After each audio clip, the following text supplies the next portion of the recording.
할렐루야. 말씀을 함께 봅니다. 아가서 6장 13절.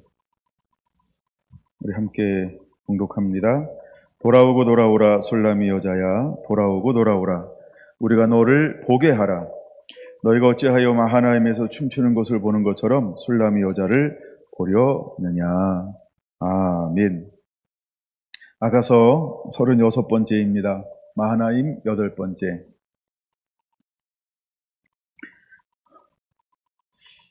주님은 여전히 우리가 준비가 되고 난 다음에는 사역의 현장으로 우리를 부르실 것입니다.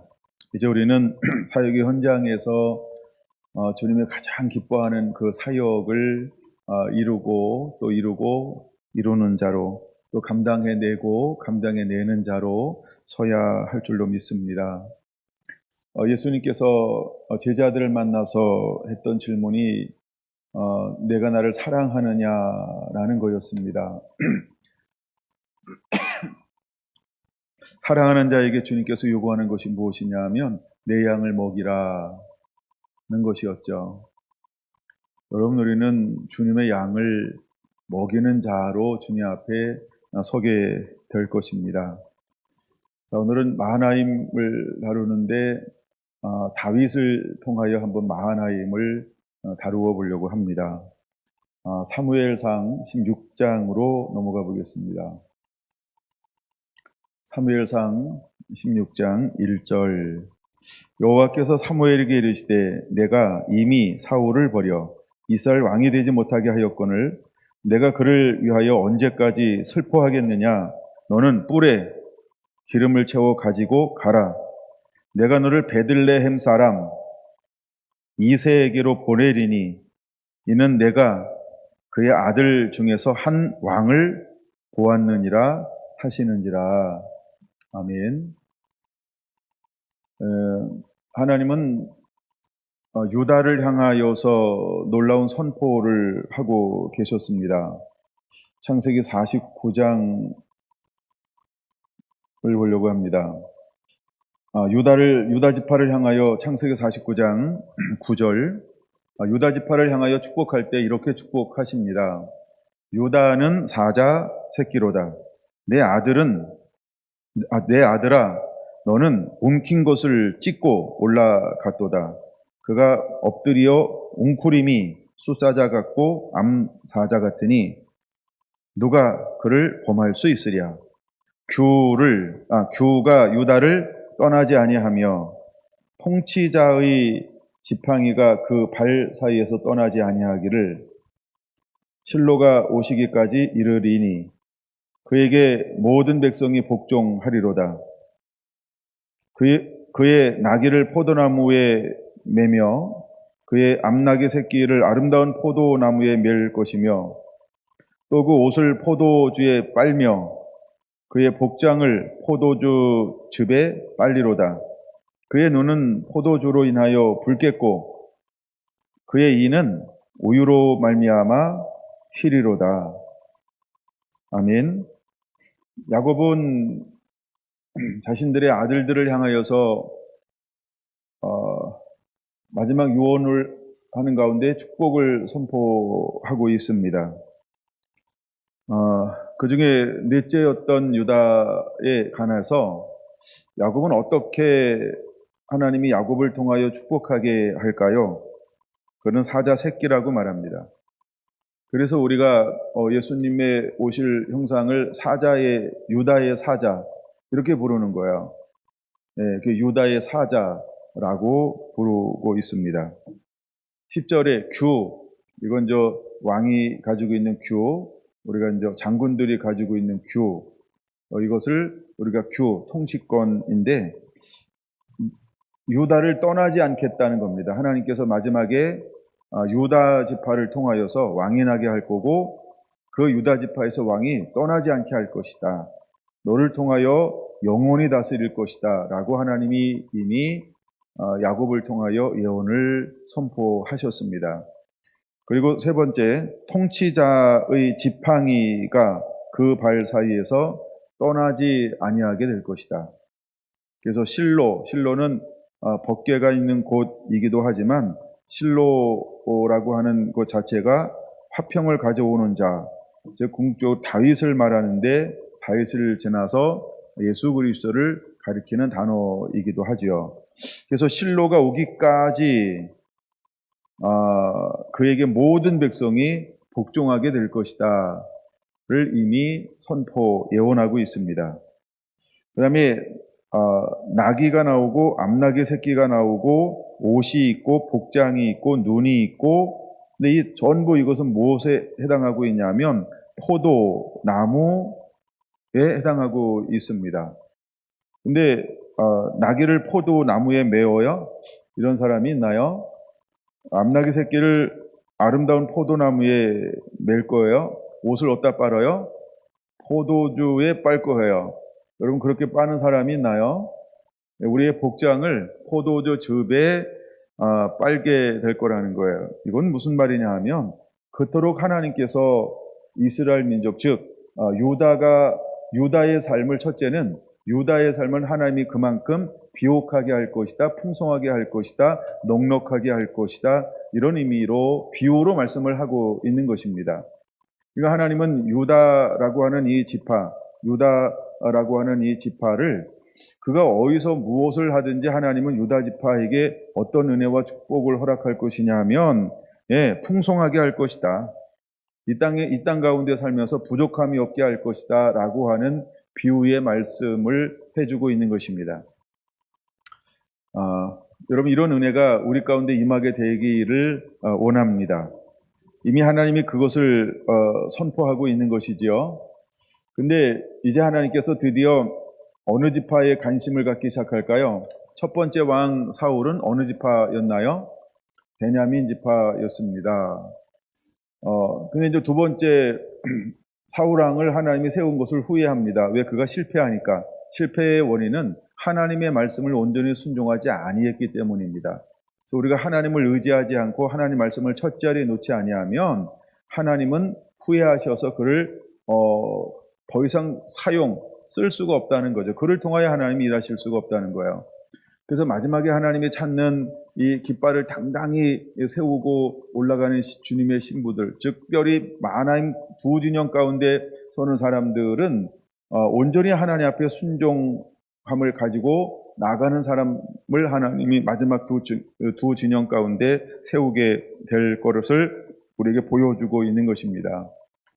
자, 이제 하나님이 이러면서 이제 드디어 어느 지파 가운데 하나님이 관심을 갖고 있을까? 하나님이 유다 지파 가운데만 찾았을까? 아니면 12지파 가운데 찾았을까? 어쩌면 12지파 가운데 다 찾았다, 넓게 보기를 원합니다. 이게 첫 번째 되는 마음이고요. 더 나아가 하나님은 유다 지파 가운데서 한 사람을 발견했는데 이 사람이 어디에 살고 있냐면 베들레헴에 살고 있었다라고 하는 겁니다. 여러분, 예수님께서 어디서 태어나는지 아시죠? 예수님의 고향이 나사렛이죠? 반응이 없는 거 보니까 제가 틀렸나 봐요. 예수님의 고향은 베들레헴입니다. 근데 지금 이새의 아들 이새가 어디에 살고 있었을까요? 너를 베들레헴 사람 이새에게로 보내리니, 이렇게 말하고 있어요. 그러니 하나님께서 오래전부터 뭘 계획하고 있냐면 베들레헴에서 나실 곳에 대해서 하나님이 보여주기 시작을 합니다. 물론 이 예언이 구약에서 계속해서 베들레헴에서 태어나게 될 것을 몇 번에 걸쳐서 우리에게 예언을 해주고 있고, 실제로 예수님께서 어디에 오시나요? 근데 요셉과 마리아는 그 당시 어디에 살고 있었어요? 떨어져 있는 나사로라고 하는 그 마을에 살고 있었어요. 근데 호적하라고 하는 그 말을 듣고, 그쵸, 나사렛에서 베들레헴을 향하여서 일주일간의 거리를 그냥 낙이 타고 하여간 내려오는 겁니다. 굉장히 먼 거리입니다. 근데 하여간 그래서 결국 예수님이 어디에서 태어나게 하십니까? 하나님은 베들레헴에서 태어나게 하시죠. 근데 하나님이 사람을 찾는데 이새라는 사람을 발견했는데 그 중에 한 아들이 하나 있는데 이 아들이 하나님 너무 마음에 드는 거예요. 그래서 하나님께서 사무엘을 어디로 보내고 있어요? 야, 저기 베들레헴으로 가라. 내가 거기서 누구를 보았다라고 이미 선포하고 있습니까? 한 왕을 보았느니라, 이렇게 말씀하고 있어요. 한 왕을 보았다는 거예요. 그래서 그가 30살의 왕이 됩니다. 근데 왕을 보았다라고 하면서 왕의 기름을 부을 때 나이가 몇 살일까요? 하윤아. 하윤이가 오늘 몇 살이에요? 네. 하윤이쯤 됐을 때 하나님이 기름을 부어주는 겁니다. 네. 그래서 저 나이 때 됐는데 하나님 마음이 어떤 게 보였다고요? 내 마음에 합하다. 야, 내가 저 아이를 통해서 내가 이제 불렀던 이 선민, 또 거룩한 제사장 나라, 하나님의 유업, 또 하나님이 이 민족을 통해서 일할 것인데, 야, 그 15살인데 그를 통해서 하나님이 왕을 세우겠다라고 그 안에서 왕이 될 만한 그 마음을 하나님이 이미 보신 겁니다. 그래서 그를 하나님이 왕을 세우기 위해서 사무엘을 보내고 있는 것이지요. 여러분, 우리가 무엇을 품고 있느냐가 굉장히 중요합니다. 우리가 무엇이 열매가 맺혀지느냐, 무엇이 드러나느냐보다도 먼저 더 중요한 게 있습니다. 뭘 품고 있냐는 것입니다. 여러분, 뭘 품고 있나요? 뭘 품고 있어요? 이게 참 중요합니다. 뭘 품고 있는지는 굉장히 중요합니다. 근데 하나님이 이미 베들레헴에 사는 한 사람을 속에서 그것을 보고 있었다라고 하는 겁니다. 여러분, 다윗이라는 이름의 뜻이 무엇인지 혹시 아시는 분 있나요? 다윗은 사랑받는 자라는 이름의 뜻을 가지고 있습니다. 다윗은 사랑받는 자라는 겁니다. 미국에서 10명 중에 3명이 데이비드라고 합니다. 데이비드 아니면 프랑스어로 다비드 이렇게 부릅니다. 그만큼 사람들이 좋아하는 이름 중에 하나가 다윗이라고 하는 이름입니다. 우리나라도 예명을 할 때 다비드, 데이비드 굉장히 많습니다. 네, 굉장히 많아요. 네, 가장 흔한 이름 중에 하나처럼 느껴지는 게 이제 데이비드입니다. 데이비드라고 그러고도 다비드라고도 그러고, 또 뭐 어떤 사람이 그냥 다윗 이렇게 또 한국말로 하는 분들도 있습니다. 저는 아마 다윗이 가장 제일 많을지 모르겠어요. 예. 그 다음에 또 하나 이름의 뜻이 있습니다. 다윗의 뜻이 있는데 두 번째 뜻도 알고 있나요? 그는 중보자, 중재자다 이런 뜻도 가지고 있습니다. 이 두 진영 가운데 서는 사람은 뭐 하는 사람이라 그랬어요? 중재할 수 있는 사람이라는 거예요. 그래서 하나님의 것을 가지고 가서 잃어버린 영혼들에게 중재할 수 있는 그래서 다윗은 중재자, 중보자 이런 이름의 뜻도 가지고 있다는 겁니다.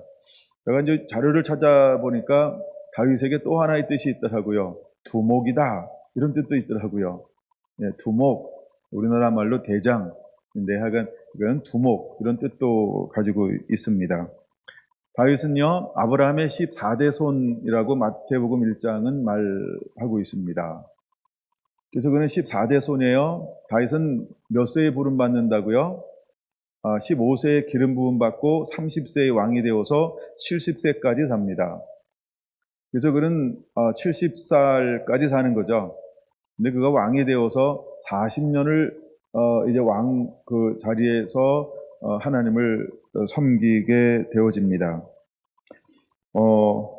근데 하나님은 사무엘을 통하여서 그를 어떻게 하고 있는가? 첫째는 왕이 되도록 기름 부음을 부어주고 있다는 것입니다. 근데 그때 나이가 몇 살이라고요? 15살입니다. 근데 이미 15살인데도 불구하고 하나님은 그를 왕의 제목으로 보았다는 겁니다. 그러면서 사무엘상 16장에 말씀하시는 것이 무엇을 말씀하고 있을까요? 7절에 보니까 나 여호와는 중심을 보느니라 라고 말하면서 물론 사도행전 13장에도 그 말씀을 인용하고 있죠. 하나님은 중심을 보는 여호와 하나님이라고 말입니다. 그럼 하나님이 우리에게 오셔서 뭘 볼까요? 때로는 우리가 보여지는 게 다가 아니죠. 근데 가끔 우리는 보여지는 것으로 많이 판단하고 어떤 정의하려고 하는 것도 있습니다. 근데 우리가 보여지는 게 다가 아니라는 겁니다. 여러분들이 할 수 있으면 더 많이 포용하고 사랑하려고 노력하시고 또 사랑하는 자가 되기를 원합니다. 왜냐하면 보여지는 게 다가 아니기 때문에 그런 겁니다.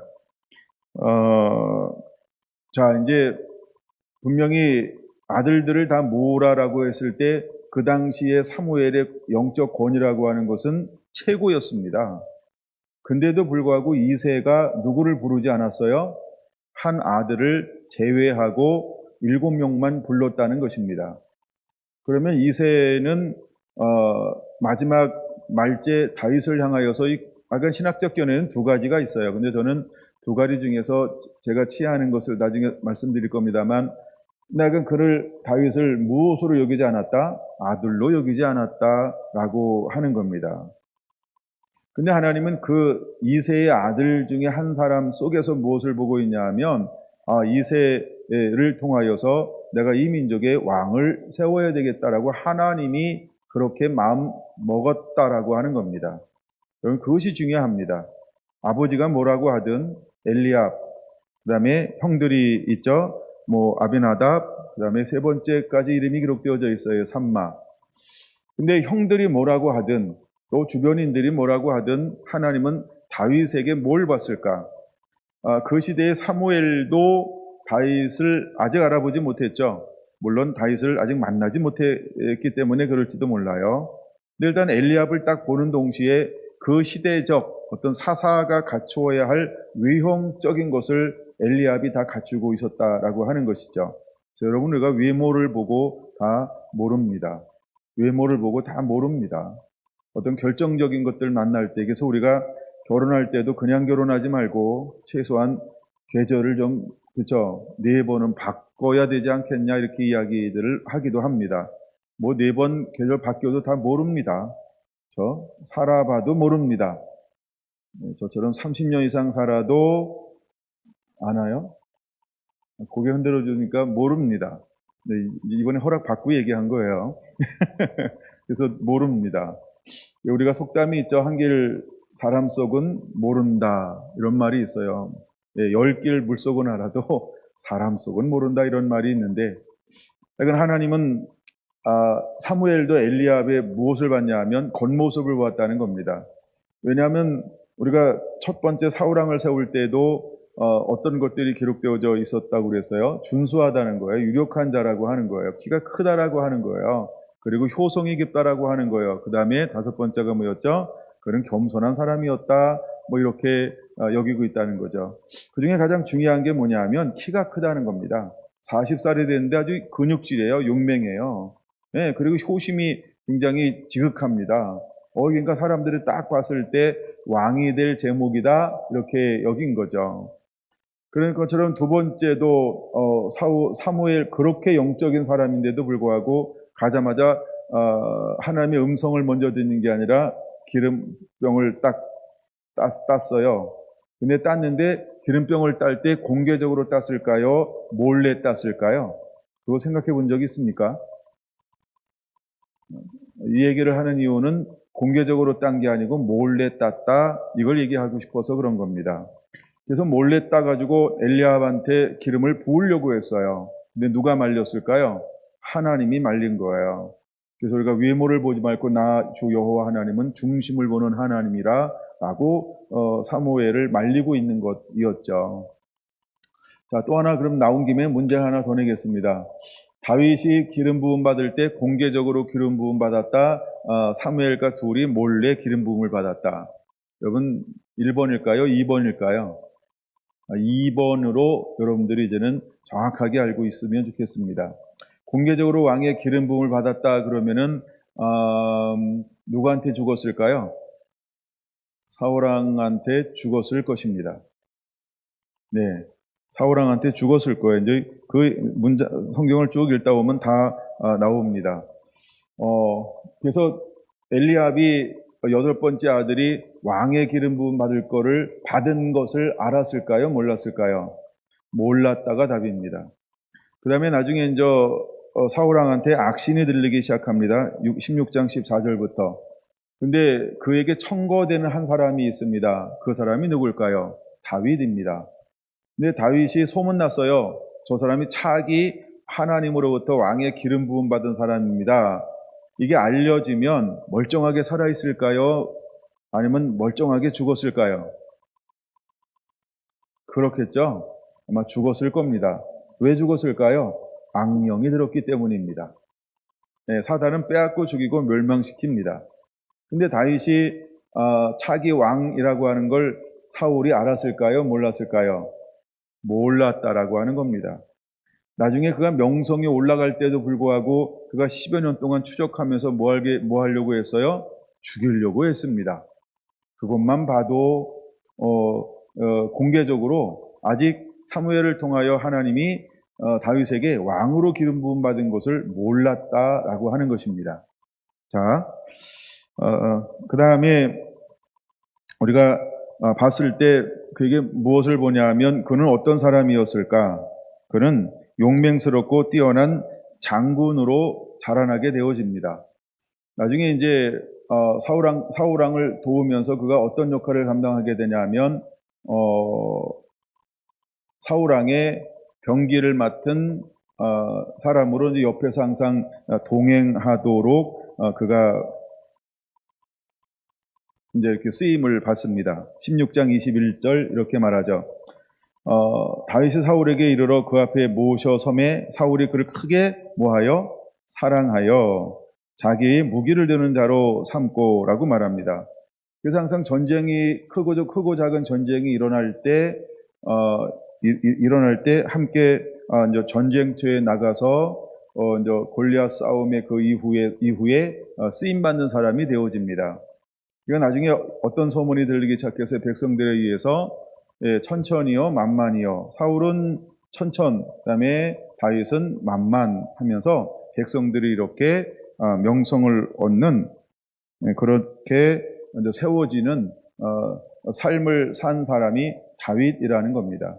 우리가 어떤 왕이라고 하는 측면에서만 보면 또 다르지만 그가 왕으로 세워지고 있는 가정들을 보면 과연 그는 왕의 기름 부음을 받고 왕이 되지 않은 상태에서 어떻게 쓰임 받았는지를 볼 수 있습니다. 이제 왕의 기름 부음을 받았습니다. 그러고 난 다음에 변화가 온 것은 딱 하나입니다. 바로 16장 13절입니다. 어떤 변화가 일어났을까? 기름을 부었어요. 그날 이후로 다윗이 여호와의 영에게 크게 감동되니라 라고 말합니다. 이거는 사울왕과 똑같은 거죠. 사울왕도 기름 부음을 비공식적으로 먼저 받습니다. 그리고 나중에 제비 뽑아서 공식적으로 왕이 되어집니다. 근데 비공식적으로 왕의 기름 부음 받았을 때부터 어떤 은혜가 임하기 시작했어요? 하나님의 신에 감동되더라 라고 말하고 있습니다. 자, 얼마의 시간이 지났을까? 여호와의 영이 사울에게서 완전히 떠나고 그에게 무엇이 임하기 시작했을까? 악령이 임했습니다. 이때 사울은 이 답답함에서 벗어나기 위해서 이 악령으로부터 날 자유케 할 사람을 찾습니다. 근데 이미 한 사람이 소문이 났나 봅니다. 그 사람이 다윗이라는 사람이었어요. 여러분, 다윗은 시편 150편 중에 몇 편이 다윗 시편이라고 알고 있죠? 73편이 다윗의 시입니다. 그래서 그는 늘 하나님을 향하여서 이미 왕의 기름 부음 받기 전에 양을 치면서 어떤 삶을 살고 있는 사람이었을까? 하나님을 노래하고 하나님과 교제하고 하나님께 홀로 머물 줄 아는 사람, 하나님의 얼굴을 구하고 하나님의 깊은 친밀한 가운데 나갈 줄 아는 사람. 그래서 그는 늘 하나님과 소통함을 가지고 있는 사람, 하나님과 사귐을 가지고 있는 사람이었다는 것입니다. 근데 그는 단순히 사귐만 가지고 있는 것이 아니고 그러면서 다윗은 언제나 하나님을 앞자리에 놓는 것. 그래서 그는 하나님의 사랑을 받는 자인 것입니다. 근데 그의 아들 솔로몬의 이름이 하나님의 사랑을 입은 자, 여디디아라고 했던 것처럼 여러분, 다윗은 하나님의 사랑을 받는 자였다는 겁니다. 근데 그가 사랑을 받는 이유가 어디에서 있었을까? 그는 하나님 앞에 나가서 재롱을 떨 줄 알았다는 거예요. 하나님 앞에 나가서 미조할 고조할 교제할 줄 알았다라고 하는 겁니다. 하나님 앞에 나가서 다윗은요, 언제나 자기 것을 내려놓고 하나님을 의지하고 하나님께 묻고, 그래서 하나님의 말씀하는 것을 그대로 간직하고 하나님이 감동 주는 것을 가지고 이 땅 가운데서 양을 성실하게 치고 있는 목동이었다는 겁니다. 여러분, 그 당시에 유력한 집안의 이세는 유력한 집안의 집안 아닙니까? 우리가 이제 에스더에서 보는 것처럼 그 집안은 굉장히 룻기에서 보는 것처럼 굉장히 대를 이어서 그 집안은 부유한 집안이었습니다. 또한 성경에도 보니까 많은 종도를 가지고 있어요. 나중에 골리앗 앞에 섰을 때 아버지가 함께 도시락 싸주고 함께 내려가라라고 할 때 몇 명이 함께 내려왔을까요? 30명이나 함께 내려왔다는 겁니다. 3명? 공 하나 더 쳐야 됩니다. 그래서 30명이나 함께 내려온 거 보면 그 집안은 결코 작은 집안은 아니었다라는 것이죠. 그럼에도 불구하고 다윗은 늘 어디에서 살았냐 하면 양을 치는 그 목동 가운데 함께 일하는 일꾼들하고 함께 거기서 생활했다라는 겁니다. 근데 양을 치는 것은 지난 시간에도 말씀드렸지만 그렇게 쉬운 일이 아니라는 것이죠. 여러분, 낮에는 얼마나 더운지요. 밤에는 얼마나 기온 차이가 많이 나는지 막 3, 40도 기온이 올라갔다 내려갔다 하는 거예요. 그런 데서 양을 치는 겁니다. 근데 또 밤에는 뭐의 위험이 있냐 하면 들짐승들의 위험에 그냥 노출되어지는 거죠. 이걸 지켜내기라고 하는 것은 여간 우리의 힘과 능으로는 되지 않는다. 제가 오래전에 공부하다가 읽었던 책이 기억나는 게 늘 있어요. 뭐냐 하면 양을 치는데 한 20%는 그냥 손상을 잃어버려도 그런가 보다. 이게 문화라고 하는 거예요. 근데 다윗에게는 어떤 것이 기록되어져 있다고요? 내가 양을 빼앗겼을 때, 양을 그냥 사람한테 뺏긴 것도 아니고 누구한테 뺏겨요? 작은 이렇게 살쾡이 이런 게 뺏긴 게 아니고요. 뭐하게 뺏겼다 그랬어요? 곰하고 사자에게 뺏겼다는 거예요. 그러니까 그 당시 아마 이스라엘 그 땅에 사자도 있었고 곰도 돌아다닌 거죠. 근데 그들에게 빼앗겼을 때 그는 어떻게 했어요? 하나님이 나를 도우셔서 이렇게 말합니다. 그럼 여러분 생각해 보세요. 하나님은 우리가 어떻게 해야 도우시나요? 가만히 있을 때 도우실까요? 낮잠 자고 있을 때 도우실까요? 그냥 하나님 알아서 하세요. 예수님의 이름으로 기도합니다. 이러면 이제 하나님 그때부터 경비 쓰기 시작할까요? 아니죠. 우리가 하나님을 부를 때, 우리가 하나님을 의지할 때, 그렇죠? 우리가 안 뺏기려고 주님을 향하여 부르짖을 때, 그때 하나님은 역사하시고 일하시고 응답하시고 다가와 주시는 분이죠. 여러분, 이건 무엇을 보여주는 걸까요? 다윗은 하나님과 긴밀하게 소통하면서 그때마다 하나님을 의지했다라고 하는 겁니다. 기름 부음 받는 나이가 15살이에요. 그러면 이미 기름 부음 받기 전에 어떤 경험을 가지고 있는 거예요? 그렇죠. 곰하고도 싸웠고 사자하고도 싸웠고 기록은 안 됐지만 다른 많은 들짐승과도 싸웠던 사람. 근데 싸워서 진 적도 많이 있었겠죠. 우리가 싸움에 백전백승만 할까요? 이기기 위해서는 모두 경험해야 할까요? 수없이 져야만 이기는 법을 익힐 수 있는 거예요. 또 수많이 이겨야만 또 이기는 법을 익히는 경우도 있습니다. 근데 중요한 건 그는 성공만 하진 않았을 거라는 거예요. 근데 그럴 때마다 그는 뭘 했을까 하냐면 내 힘과 능으로 하다가 현장에서 배운 게 있어요. 하나님을 의지하기 시작했다는 거예요. 여러분과 두 진영 가운데 섰을 때 하나님은 어떤 사람들을 부르실까요? 왜 하나님은 우리를 쓰기 위해서 고난을 허용할까? 왜 우리를 연단한다라고 말할까? 왜 하나님은 우리가 광야의 길을 걷게 하실까? 왜 하나님은 우리가 실패라고 하는 걸 우리에게 마주치게 만들까? 이건 우리가 뭘 경험해야 한다는 거예요. 여러분, 이기기 위해서 우리는 다듬어져야 한다라는 거예요. 근데 철저하게 그 역경이라고 환란이라는 그 환경 가운데서 하나님 우리가 뭘 하기 원하는 거예요? 하나님을 의지하기를 원하는 거죠. 근데 저 베들레헴에 살고 있는 한 소녀가 언제나 하나님을 부르는 거예요. 언제나 하나님을 부르고 있는 거예요. 하나님을 어떻게 불렀는지는 모르겠어요. 근데 시편에 보면 다윗이 하나님을 향하여서 노래할 때 보면은 언제나 하나님을 아름답게 부르고 있는 걸 볼 수 있습니다.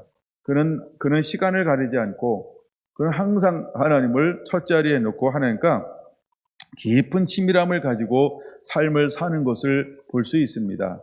여러분, 왜 하나님이 다윗을 기뻐했을까? 여러분, 우리가 일상생활을 하고 우리가 하루를 시작하면서 우리의 삶 가운데서 매일매일 무엇하는 자가 되어야 할까? 하나님을 사랑함. 이것은 하나님을 부르는 자가 되어야 한다. 이거를 우리에게 보여주고 있는 것입니다. 하나님은 다윗을 2대 왕이 되게 합니다. 왜 하나님이 다윗을 2대 왕으로 점찍어 놓았을까? 하나님이 그를 어떤 사람으로 세우는 거예요? 이제는 백성을 잘 돌보는 유능한 사람을 하나님이 세우길 원했고, 또 한 그는 정치적으로도 정말 백성들에게 어떤 왕이 되길 하나님이 원하셨을까요? 예, 사랑받는 왕, 존경받는 왕. 그다음에 그가 실제로 왕이 됐을 때 이스라엘 백성들은요, 다윗을 얼마나 좋아했는지 몰라요. 이미 그가 왕이 되기 전에 그에게는 몇 명의 그 용사들이라고 부르죠. 아둘람굴이라고 하는 이 사람들이 모여들기 시작을 하는데, 이 사람들은 나중에 왕이 되기 전부터 함께 강한 용사가 되었어요. 근데 이들은 다윗과 어떤 마음을 주고받나요?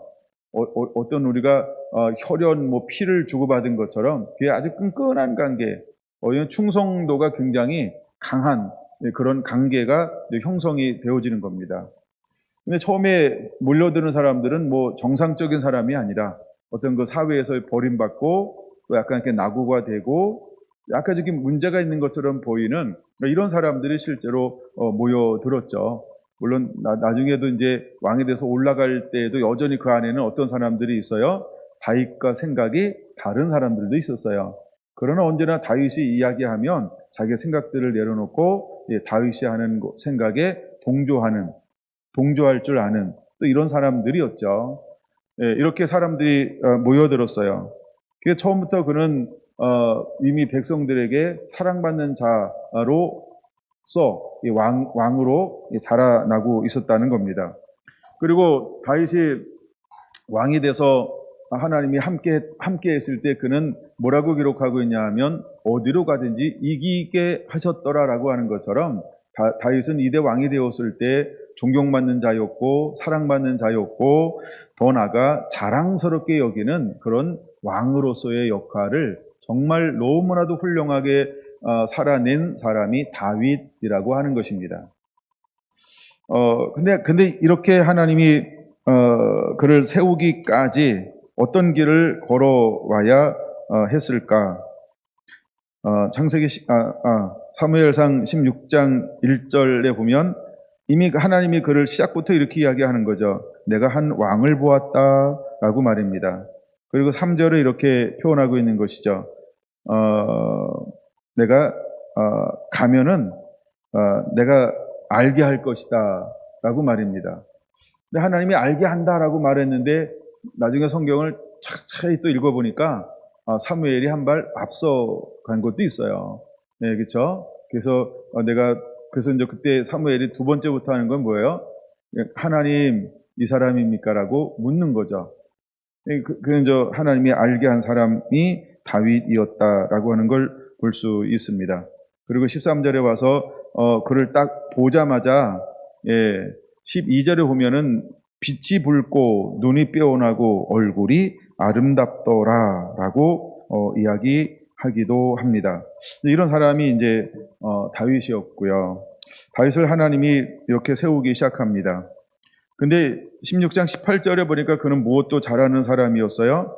이제 16절에 보면 이 다윗이 어떤 사람인지를 청구할 때 이렇게 첫 번째 이렇게 청구하는 거죠. 수금을 탈 줄 알고라고 말합니다. 여러분 수금을 탈 줄 알아야 되나 봅니다. 내가 다윗은 수금을 탈 줄 아는 사람이었습니다. 요즘에 우리 서울셀이 다 수금을 배우고 있어요. 하여간 그날을 원합니다. 하여간 수금을 잘 타서 언제 한번 이렇게 드러낼 건데 약간 잘 타는 그 재능이 임하게 되기를 예수님의 이름으로 축원합니다. 하나님의 은혜를 주셔야 더 잘 타요. 다들 아줌마들이라 그런지 하도 하다 보면 이렇게 막 눈이 헷갈린대요. 침침해지고 막 근데도 열심히 하는 모습이 어쨌든 감사합니다. 두 번째 그를 뭐라고 부르고 있나요? 용기와 세 번째 무용과 네 번째 구변 언어 있는 준수한 자라. 그러면서 마지막 다섯 번째가 뭐예요? 여호와께서 그와 함께 계시더이다 라고 그를 이미 어릴 때 이게 15살이에요. 이미 그를 그렇게 소개하고 있다라고 하는 거예요. 근데 이 언어를 제가 한번 찾아봤는데 용기, 무용, 구변, 준수, 여호와 함께한다. 여러분 이 말의 의미에 어떤 것이 있을까? 일단 용기, 무용, 용기라고 하는 이게 무슨 뜻일까요? 이거는 힘이 있는 강한 용사입니다. 이런 뜻을 가지고 있어요. 몇 살인데요? 15살인데 그는 이미 사람들이 볼 때 뭐로 보는 거예요? 그는 강한 용사입니다. 용사로 그를 소개하고 있다라는 거예요. 두 번째, 무용이라고 하는 이 말은 위시 미르하마 이런 말인데 이것은 전사 이런 뜻을 가지고 있고요. 그 다음에 이제 세 번째 구변이 있다라고 하는 말은 그는 현명하다. 그 다음에 신중하게 말을 한다. 그는 매사에 분별력을 가지고 있다. 어떤 이런 뜻을 가지고 있습니다. 그 다음에 준수하다. 이거는 뭐 용모가 잘생긴 사람들을 일컬을 때 준수하다라고 이야기하고, 근데 그를 소개할 때 빼놓지 않고 소개하는 것이 하나 있다는 거예요. 다섯 번째요. 저는 첫 번째, 두 번째도 굉장히 중요하지만 또한 다섯 번째 그를 이렇게 소개하고 있다라는 거예요. 여호와께서 그와 함께 계시도이다라고 말하고 있어요. 여러분, 여호와께서 함께하는 사람으로 그는 추천되어지고 있다는 것입니다. 그럼 우리가 일반적인 삶을 살아갈 때 우리가 하나님의 평가도 때로는 중요하지요. 굉장히 중요하죠. 또 하나 우리가 그래도 사람들이 뭐라고 평가하나도 중요하다는 겁니다. 네, 우리가 뭐 두 가지 평가가 있을 수 있어요. 하나는 긍정적, 하나는 부정적.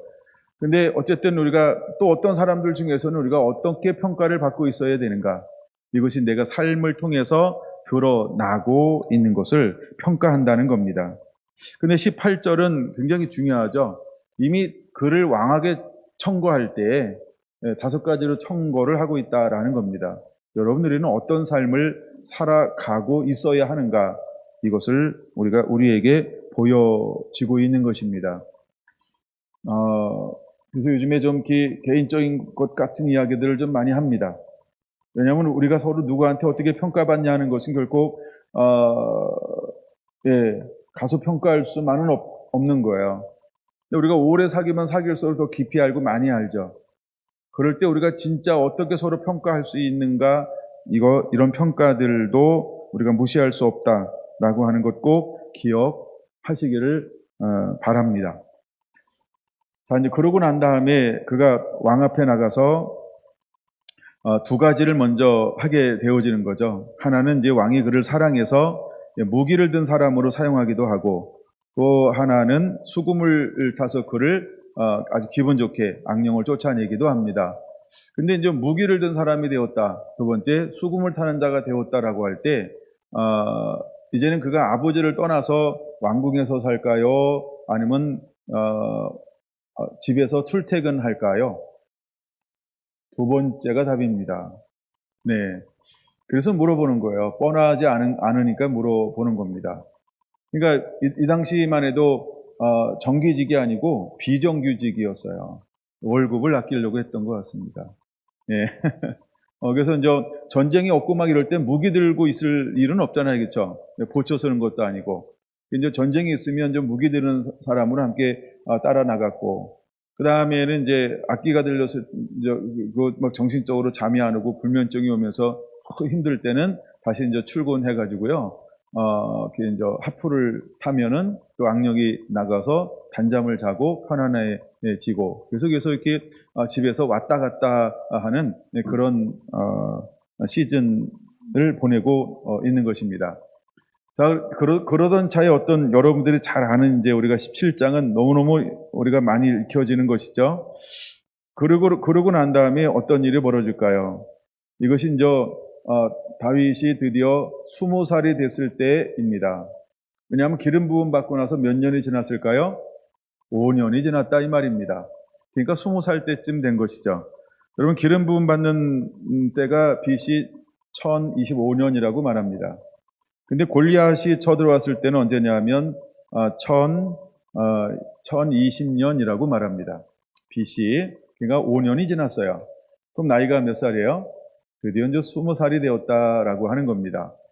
그럼 5년 동안 출퇴근하면서 이렇게 일을 했습니다. 여전히 그는 무엇을 하고 있었을까요? 양 우리에서 양을 치는 사역을 끊임없이 하고 있었던 거죠. 나중에 그것을 이제 엘리압이 이야기하고 있고, 또 아버지의 심부름을 할 때 그가 어디에서 심부름을 받나요? 양을 치는 중에서 아버지의 심부름을 하기 위해서 양을 치는 자에게 맡겨두고 30명의 종들과 함께 도시락을 싸가지고 형들의 안부를 보기 위해서 오게 되어지고 있는 것입니다. 자, 근데 이제 블레셋 사람 골리앗이 나와서 조속으로 하나님의 사람들을 업신 여깁니다.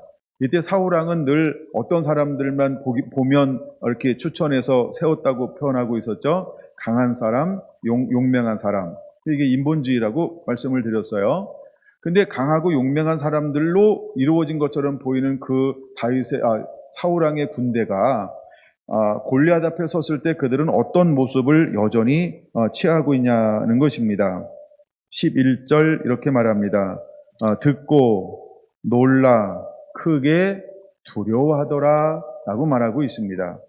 그럼 왜 많은 사람들이 골리앗 앞에 섰을 때는 두렵고 떨고 있냐는 것입니다. 여러분, 우리가 위험을 볼 때 그럴 수 있습니다. 진정으로 중요한 것은 우리가 믿음의 사람이 믿음이 없을 때, 그렇죠? 하나님의 사람들이 우리가 하나님이 나와 함께한다라고 하는 이 확신, 이걸 믿음이라고 표현하죠. 이것이 없을 때 우리는 두려워 떨 수밖에 없는 겁니다. 우리 삶 가운데 갑자기 어떤 사건, 사고나 환경의 변화가 올 때 전전긍긍하며 나 살려주세요 하고 막 바르르 떨거나, 아니면 막 혼비백산하거나 우선순위가 무엇을 해야 할지 잘 모를 경우 많이 있을 수 있습니다. 근데 우리가 위급한 일을 당해도 정말 내 안에 믿음이 있고 또 성령 하나님이 나와 함께하고 있을 때 우리는 믿음이 없는 사람하고 무엇인가 다른 것이 하나 만들어져야 한다는 겁니다. 지금 제가 전체 주제는 두 진영 가운데 서는 것을 말씀을 나누고 있습니다. 여러분, 두 진영 가운데 서는 사람은 어떤 것을 겸비한 사람이어야 하느냐는 것이지요. 그래서 이스라엘 수많은 군대와 다윗과의 차이점이 하나 있다라고 하는 것입니다. 여러분, 이스라엘 왕을 비롯해서 모든 장군들은 무엇을 지금 듣고 있는 것입니까? 이스라엘의 하나님을 기만하고 모욕하는 것을 듣고 있습니다. 근데 그 소리를 들으면 들을수록 그들의 반응은 어떤 반응을 하고 있을까요? 두려워 떨고 있었다라고 하는 것입니다.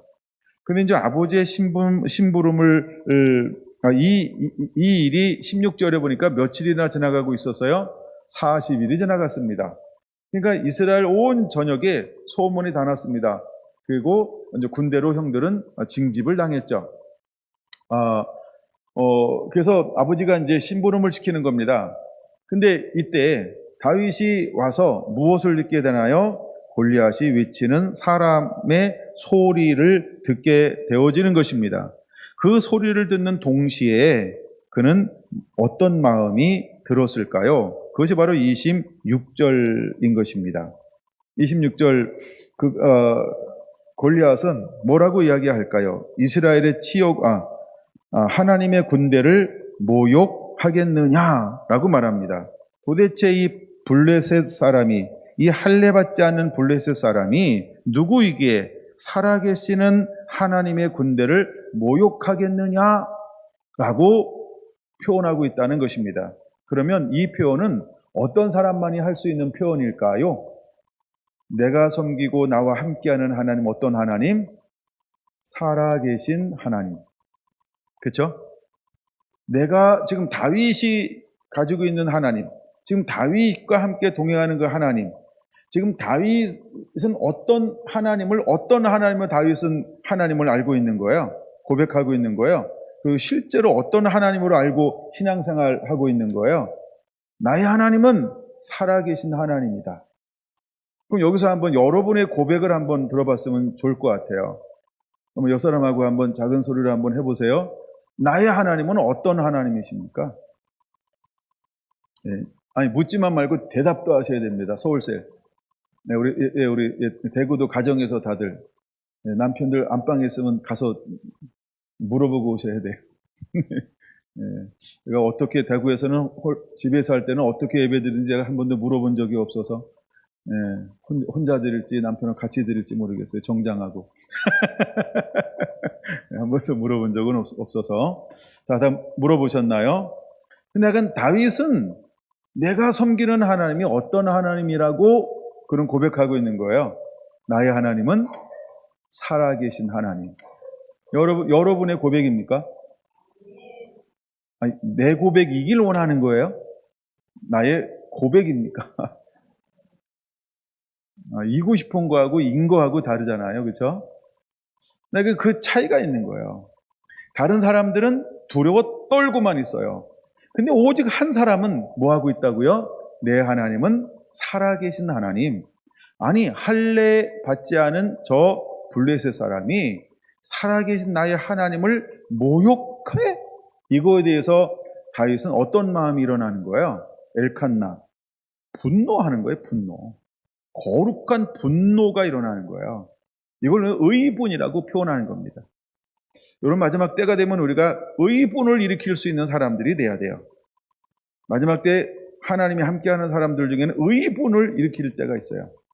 여러분, 우리가 지금 일어나고 있는 일에서 의분을 일으키면 그 사람은 일어나야 합니다. 왜? 그것은 당신의 때이기 때문에 그렇습니다. 근데 지금 이 상황을 만났을 때 다윗은 어떤 마음을 느끼는 거예요? 그 마음 속에서 거룩한 분노, 이 엘칸나, 의분이 일어나는 거예요. 거룩한 질투가 일어나고 있는 것입니다. 근데 이것을 봤을 때 여러분, 우리 안에 가장 중요한 이제 장애물이 하나 나타날 수 있어요. 누가 장애물이 될 수 있을까요? 첫째, 가족이라고 하는 장애물이 있습니다. 둘째, 우리로 말하는 공동체가 장애물이 될 수 있어요. 목사님, 안 돼요. 목사님, 시기상조예요. 하면서 우리 공동체가 안 된다고 막 장애물이 될 수 있어요. 그 다음에 두 번째는 첫 번째는 누가 장애물이 된다고요? 가족이 장애물이 될 수 있어요.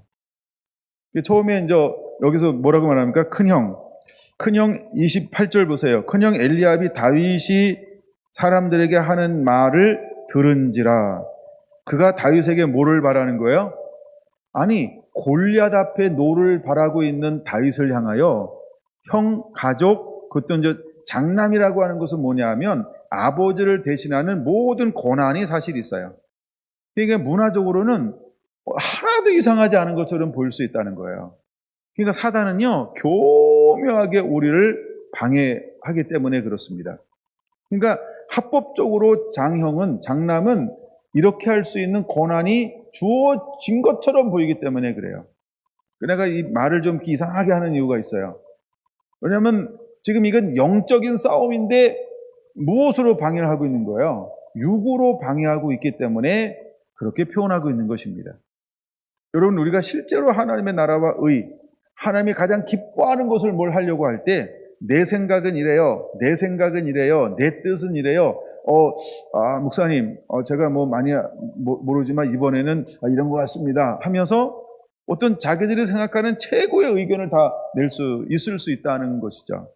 근데 이 장형이 와서 실제로 그 권한이 있고 권리가 있고 그런 위치예요.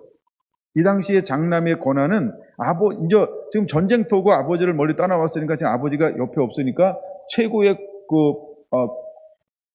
판단할 수 있는 그 권한을 누구한테 부여할까요? 장남이 그 권한을 가지고 있다는 거예요. 그러니까 어떻게 보면 합법적일 수 있다는 거예요. 합법적인 거예요. 그래서 장남이 이것을 지금 다윗에게, 야, 우리도 벌벌 떠는데 네가 무슨 얘기를 해? 야, 그 말하는 걸 다 들었어요. 다 듣고 나서, 야, 우리도 못했는데 네가 할 수 있겠어? 라고 하는 여러 가지 마음이 일어난 거예요. 그러면 지금 엘리압이 다윗을 향하여서 이렇게 표현한다라고 하는 것은 엘리압이 무엇을 모르고 있는 걸까요? 사무엘이 왔을 때 다윗에게 왕의 기름을 부었구나. 이걸 아는 걸까요? 모르는 걸까요? 모른다라고 하는 겁니다. 그러니까 이게 비공식적인 거예요. 이거는 살짝 하나님께 가려놓고 아직 덮어놨어요. 아직 하나님이 때가 되지 않아서 아직 안 드러내고 있는 부분 중에 하나예요. 네. 그래서 하는 말이 뭐라고 표현하고 있냐면, 첫째, 노를 바랍니다.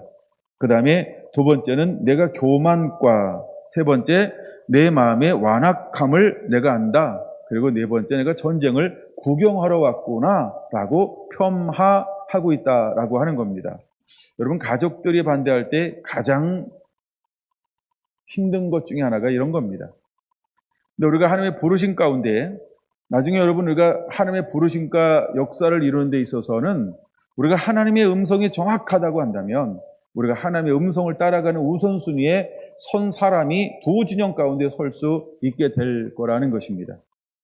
우리가 이것이 정리가 되지 않으면 하나님은 어떤 사람도 두 진영 가운데로 파송하지는 않을 것입니다. 왜냐하면 두 진영 가운데서 우리는 머뭇거릴 수 있는 상황이 아니기 때문에 그렇습니다. 여러분, 이곳에서는 우리가 오직 나인이 하나이어야 한다는 거예요. 생각이 하나이어야 한다는 거예요.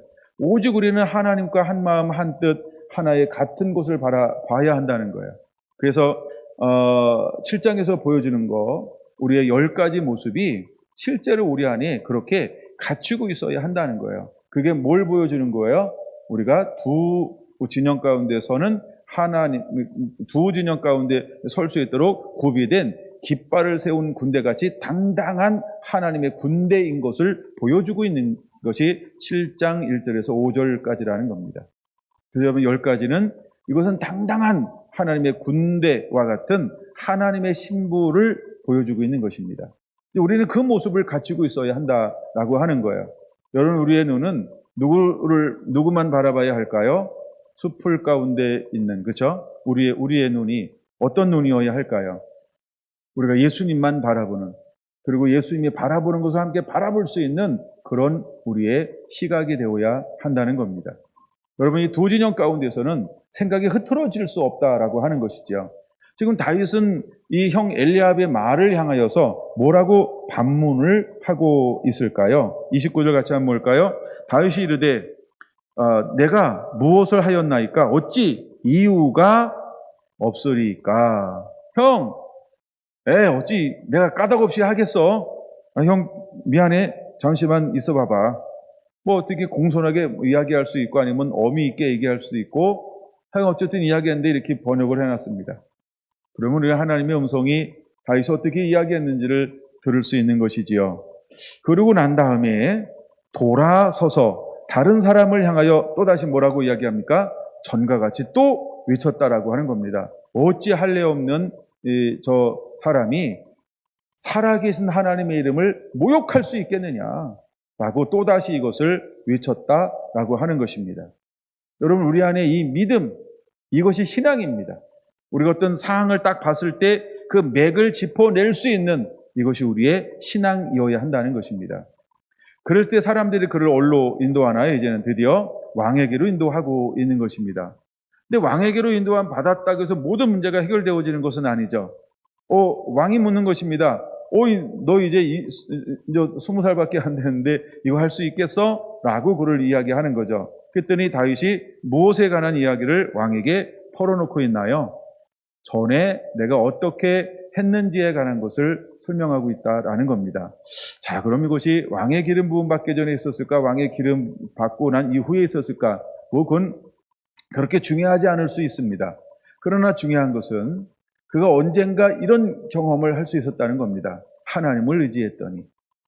드디어 가장 유명한 이야기가 여기 기록되어져 있는 거죠. 하나님이 나와 함께 하사, 그렇죠? 여호와께서 나를 37절에 여호와께서 나를 사자의 발톱에서도 곰의 발톱에서도 건져내셨기 때문에 하나님은 나를 이 블레셋 사람의 손에서도 건져내실 것입니다 라고 고백하고 있다는 것입니다.